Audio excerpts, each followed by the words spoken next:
laging tandaan. Bilang alagad ng batas, lalo na para sa inyong mga iskolar ng bayan, ang pinakamahalagang kliyente ay ang sambayanang Pilipino. Alam kong hindi ito madali, lalo na sa mga panahong kinapapalooban natin ngayon. Binubura ang kasaysayan, pinapalitan ng kasinungalingan. Binabalot tayo ng pangamba at mga tanong para sa ating kinabukasan. Ano na ang mangyayari sa katarungan, sa mga karapatan?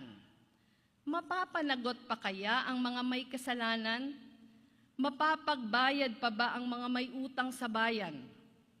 Para saan pa ang paninindigan? Para saan pa ang batas? Kung tila ba binabaluktot ito na makapangyarihan para isulong ang sariling agenda?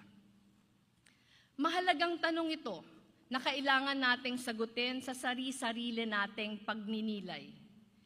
Pero bilang kapwa-abogadong nauna sa inyo, hayaan ninyo akong magbahagi ng dalawang paniniwala.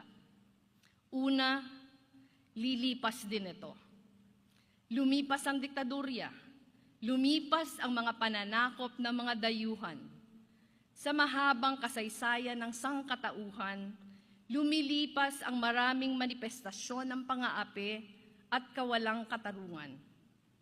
Sabi nga ni Pepe Diokno, noong ipinataw ang batas militar, and I quote, "Law in the land died. I grieve for it, but I do not despair over it. I know with a certainty no argument can turn, no wind can shake, that from its dust will rise a new and better law, more just, more human, more humane, and when that will happen, I know not. That it will happen, I know." Close quote.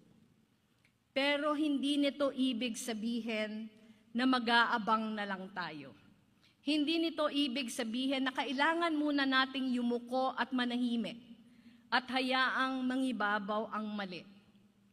May isa pang quote na lagi kong binabalikan patungkol dito, galing kay Ravish Kumar na Magsaysay Awardee noong 2019. Sabi niya, and I quote, "Not all battles are fought for victory. Some are fought simply to tell the world that someone was there on the battlefield." Close quote. Bagaman totoo ito, mas naniniwala ako, only